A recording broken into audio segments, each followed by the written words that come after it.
बिस्मिल्लाहिर्रहमानिर्रहीम। अस्सलाम वालेकुम स्टूडेंट, उम्मीद करता हूँ कि आप सब खैरियत से होंगे। आज हम एक्सरसाइज 1.3 का क्वेश्चन नंबर 7 सॉल्व करेंगे। तो क्वेश्चन नंबर 7 है स्टूडेंट हमारे पास, इफ 2 इंटू मैट्रिक्स है हमारे पास 2 4 -3 प्लस 3 इंटू 1 बी 8 -4 इक्वल है हमारे पास इस मैट्रिक्स के, जिसकी एंट्रीज हैं हमारे पास 7 10 18 एंड 1। और हमें जो क्वेश्चन कहता है, क्वेश्चन में हमें वो कहता है कि आप फाइंड करें ए एंड बी। तो स्टूडेंट चलिए इस क्वेश्चन को हम स्टार्ट करते हैं। स्टूडेंट इसके अंदर फर्स्ट ऑफ ऑल हम यहाँ पे लेफ्ट हैंड साइड कंसीडर कर लेते हैं। लेफ्ट हैंड साइड स्टूडेंट हमारे पास है यहाँ पे 2 into 2 4 -3 and a plus 3 1 b 8 and -4। इसको स्टूडेंट हम यहाँ पे अगर सॉल्व करते हैं फर्स्ट ऑफ ऑल, तो हमारे पास यहाँ से आ जाएगा 2, जब इस मैट्रिक्स से मल्टीप्लाई करेगा स्टूडेंट 2 टाइम्स 4 हो जाएगा, 2 4 टाइम्स 8 आ जाएगा हमारे पास, 2 3 टाइम्स -6 आ जाएगा और 2 a टाइम्स यहाँ पे हमारे पास 2a आ जाएगा। इससे नेक्स्ट स्टूडेंट हमारे पास जब हम 3 को मल्टीप्लाई करेंगे सेकंड मैट्रिक्स से, तो 3 1 टाइम स्टूडेंट 3 आ जाएगा, 3b से मल्टीप्लाई करेगा तो हमारे पास 3b आ जाएगा, यहाँ से 3 8 टाइम स्टूडेंट हमारे पास 24 आ जाएगा और 3 -4 टाइम्स हमारे पास -12 आ जाएगा। सॉरी यहाँ पे प्लस आएगा।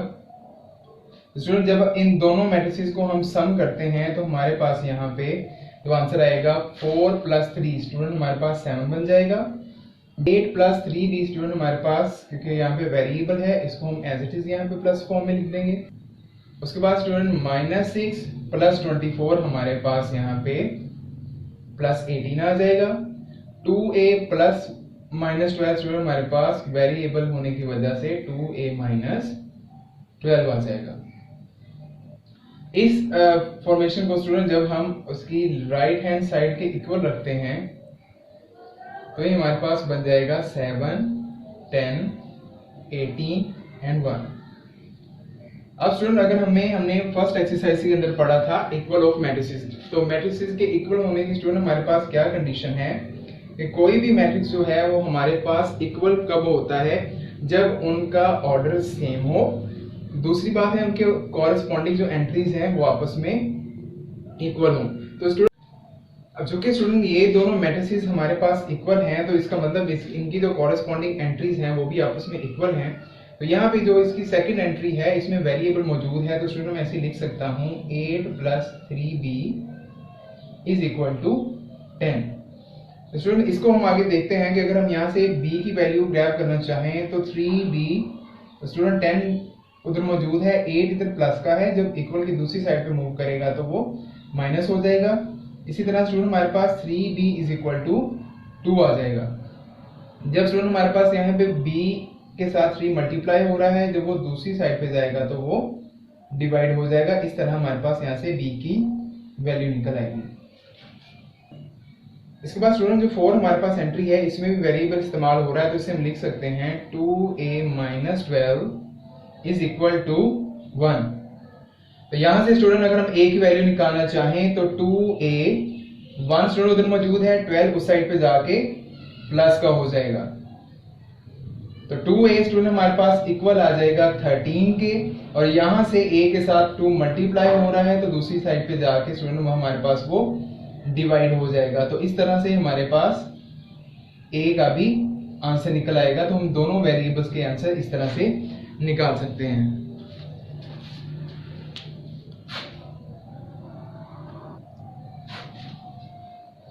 अब स्टूडेंट हम क्वेश्चन नंबर 8 स्टार्ट करने जा रहे हैं, जिसकी स्टेटमेंट है हमारे पास, if a = 1 2 0 and 1 and b = 1 1 2 and 0। तो हमें यहाँ पे डिफरेंट जो है वो इक्वलिटीज दी गई हैं स्टूडेंट, इनकी बेस के ऊपर हम जो है इनको सॉल्व करेंगे। स्टूडेंट अगर हम इसका फर्स्ट पार्ट देखें तो इसमें हमारे पास उसने पूछा है कि a + b whole transpose = a transpose + b transpose. Student इस रिजल्ट को हमने वेरीफाई करना है। तो फर्स्ट ऑफ ऑल हम क्या करेंगे, इसकी लेफ्ट हैंड साइड जो है हम सॉल्व करते हैं। Left side hand side student हमारे पास क्या है, a plus B whole transpose. तो होल ट्रांसपोज से पहले सबसे पहले स्टूडेंट हमें यहाँ पे a प्लस बी फाइंड करते हैं हम सबसे पहले। तो a की वैल्यू स्टूडेंट हमारे पास यहाँ पे है 1 2 0 एंड 1 और b है स्टूडेंट हमारे पास 1 1 2 एंड 0। स्टूडेंट अगर हम इनको प्लस करें तो हमारे पास 1 प्लस 1 2 आ जाएगा, 2 प्लस 1 3 आ जाएगा, 0 प्लस 2 2 आ जाएगा और 1 प्लस 0 1 आ जाएगा। अब हम स्टूडेंट इसके ऊपर अगर ट्रांसपोज अप्लाई करें तो देखते हैं हमारे पास यहाँ से क्या रिजल्ट आएगा। तो ट्रांसपोज स्टूडेंट हमारे पास क्या होता है, interchanging the number of rose with the columns. तो यहाँ पे हम क्या करते हैं कि रोज को कॉलम के साथ या कॉलम को रो के साथ इंटरचेंज कर देते हैं। तो इस यहाँ पे स्टूडेंट फर्स्ट रो है उसे मैं फर्स्ट कॉलम बना देता हूँ। इसी तरह जो सेकंड रो है उसको सेकंड कॉलम बनाते हैं। तो इस तरह से हमारे पास ये लेफ्ट हैंड साइड का आंसर आ जाएगा। अब स्टूडेंट हम सॉल्व करते हैं राइट हैंड साइड को।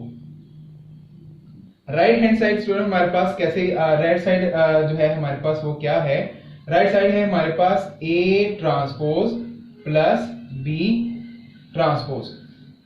यहाँ पे स्टूडेंट हम a और b दोनों का ट्रांसपोर्ट सेपरेट सेपरेट यहाँ पे सॉल्व करेंगे और फिर उनको सम करेंगे। तो स्टूडेंट सबसे पहले यहाँ पे हमारे पास देखिए कि हमारे पास अगर यहाँ पे a ट्रांसपोज है कि a का ट्रांसपोज स्टूडेंट हमारे पास क्या आएगा, तो मैट्रिक्स A स्टूडेंट हमारे पास ये है, इसकी फर्स्ट रो को फर्स्ट कॉलम बना दें और सेकंड रो को सेकंड कॉलम बना दें। तो स्टूडेंट ये हमारे पास A ट्रांसपोज निकल आया। इसी तरह हम B ट्रांसपोज भी निकाल लेंगे यहाँ से। तो B ट्रांसपोज स्टूडेंट हमारे पास हो जाएगा 1 1 2 एंड 0। ये स्टूडेंट हमारे पास यहाँ से B ट्रांसपोज निकल आएगा। तो अब यहाँ पे स्टूडेंट हम क्या करते हैं कि इसकी वैल्यू यहाँ पे पुट करते हैं और इसका सम निकाल लेते हैं। तो सबसे पहले स्टूडेंट A ट्रांसपोज है हमारे पास 1 0 2 एंड 1। ये हमारे पास स्टूडेंट मैट्रिक्स A आ जाएगा। और इसी तरह B ट्रांसपोज स्टूडेंट हमारे पास होगा 1 2 1 एंड 0। ये आ जाएगा स्टूडेंट। अगर इनको हम सम करते हैं तो देखते हैं हमारे पास वो लेफ्ट हैंड साइड के इक्वल है या नहीं। तो स्टूडेंट सबसे पहले 1 प्लस 1 2 आ जाएगा, 0 प्लस 2 स्टूडेंट हमारे पास यहाँ से 2 आ जाएगा, 2 प्लस 1 3 आ जाएगा और 1 प्लस 0 स्टूडेंट हमारे पास यहाँ पे 1 आ जाएगा। तो आप देख सकते हैं कि हमारे पास लेफ्ट हैंड साइड और राइट हैंड साइड दोनों इक्वल हैं। तो हेंस हमने प्रूव कर दिया कि लेफ्ट हैंड साइड जो है हमारे पास वो इक्वल है राइट हैंड साइड के। तो स्टूडेंट जो सेकंड क्वेश्चन है इस क्वेश्चन का वो सेम एज इट इज है जैसे हमने ये क्वेश्चन किया है। तो वो आप खुद ट्राई करेंगे। अब यहाँ पे मैं आपके लिए सॉल्व करूंगा क्वेश्चन नंबर 3 को। अब स्टूडेंट क्वेश्चन नंबर हमारे पास 8 का जो पार्ट नंबर 3 है उसमें हमारे पास क्वेश्चन है कि A plus A transpose is symmetric. सबसे पहले तो स्टूडेंट हमारे पास सिमेट्रिक की डेफिनेशन हमें पता होना चाहिए कि सिमेट्रिक है तो क्या। तो सपोज हमारे पास स्टूडेंट एक मैट्रिक्स है A, तो अगर हम उसका ट्रांसपोज निकालते हैं और ट्रांसपोज निकालने से वापस हमारे पास वही मैट्रिक्स A आ जाए तो उसको हम इसका सिमेट्रिक मैट्रिक्स बोलते हैं। तो यहाँ पे अगर हम क्या है हमारे पास A प्लस A ट्रांसपोज है स्टूडेंट, इसका हम सम करने के बाद अगर इसका होल ट्रांसपोज लें और अगर वो हमारे पास सेम जो है इसका आंसर आ जाए तो हम उसे उसका सिमेट्रिक मैट्रिक्स बोलते हैं। तो चलिए स्टूडेंट इसको स्टार्ट करते हैं। सबसे पहले हम यहाँ पे मेरा रिक्वायर्ड है A plus A transpose. A तो स्टूडेंट हमारे पास मौजूद है, हमें यहाँ पे रिक्वायर्ड है A ट्रांसपोज की। तो A ट्रांसपोज स्टूडेंट हमारे पास यहाँ से क्या होगा, A ट्रांसपोज हम देखते हैं यहाँ से बेटे हमारे पास क्या निकलेगा। स्टूडेंट यहाँ पे 1 और 2 रो है हमारे पास, इसको हम कॉलम बना देंगे। इसी तरह सेकंड रो है उसको भी हम कॉलम बना देंगे। तो स्टूडेंट अब हम फाइनल इसमें पुट करते हैं A प्लस A ट्रांसपोज करते हैं हम। तो स्टूडेंट सबसे पहले हमारे पास मैट्रिक्स A गिवन है यहाँ पे जिसकी एंट्री है 1 2 0 एंड 1 प्लस उसके बाद स्टूडेंट हमारे पास है A ट्रांसपोज जिसकी वैल्यू हमारे पास 1 0 2 एंड 1। इन दोनों स्टूडेंट हम सम करते हैं तो देखते हैं हमारे पास यहाँ पे क्या आएगा। तो 1 प्लस 1 स्टूडेंट हमारे पास यहाँ पे 2 बन जाएगा, 2 प्लस 0 स्टूडेंट हमारे पास 2 बन जाएगा, 0 प्लस 2 भी 2 आ जाएगा और 1 प्लस 1 हमारे पास 2 आ जाएगा यहाँ से। अब यहाँ पे सिमेट्रिक की प्रॉपर्टी अप्लाई करते हैं कि अगर हम स्टूडेंट 1 प्लस यहाँ पे हम a प्लस a ट्रांसपोज अगर करें, ये जो हमारे पास इसका आंसर था, इसका अगर हम होल ट्रांसपोज लें तो देखते हैं कि हमारे पास ये क्या आएगा। इसका होल ट्रांसपोज देखें स्टूडेंट, हमारे पास फर्स्ट रो को फर्स्ट कॉलम बना देंगे, इसी तरह सेकंड रो को सेकंड कॉलम बना देंगे। तो आप देख सकते हैं स्टूडेंट कि हमारे पास a plus a transpose equal है, यानी इसका होल ट्रांसपोज जो हमारे पास इक्वल आ गया है a प्लस a ट्रांसपोज के ही, यानी कि ये क्या है कि ये सिमेट्रिक है, यानी ये सिमेट्री शो कर रहा है। इस वजह से इसका क्या क्या कहलाएगा, सिमेट्रिक मैट्रिक्स कहलाएगा ये हमारे पास। स्टूडेंट क्वेश्चन नंबर 4 हमारे पास सेम क्वेश्चन नंबर 5 की तरह है, आप उसको खुद ट्राई करेंगे तो इंशाल्लाह ताला वो भी आपके पास सॉल्व हो जाएगा। अब question number 4 and question number 6 student आपके पास सेम है, जिसके अंदर हमने स्क्यू सिमेट्रिक फाइंड करना है। तो हम यहाँ पे जो है पार्ट नंबर 6 को डिस्कस करते हैं। तो यहाँ पे स्टूडेंट हमारे पास b minus b transpose required है, तो स्टूडेंट b तो एज इट इज हमारे पास यहाँ पे मौजूद है, तो हमें यहाँ पे किस चीज की रिक्वायर्ड है, b ट्रांसपोज की।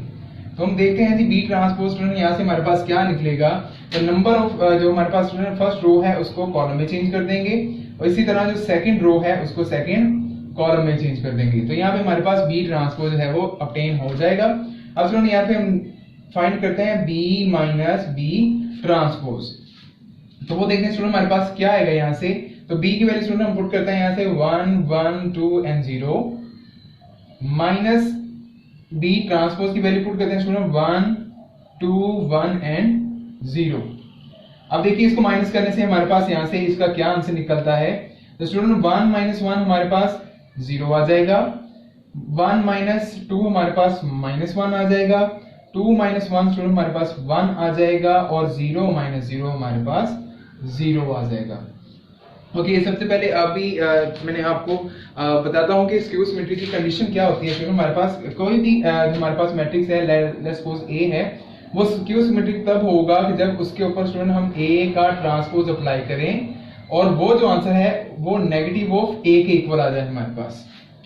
तो क्वेश्चन के ऊपर अप्लाई करते हैं तो मजीद आपको इसकी समझ आ जाएगी। इसको हम पहले भी फर्स्ट एक्सरसाइज के अंदर इसको डिस्कस कर चुके हैं। तो सबसे पहले हम इस रिजल्ट के ऊपर b माइनस b ट्रांसपोज के ऊपर ट्रांसपोज अप्लाई करते हैं।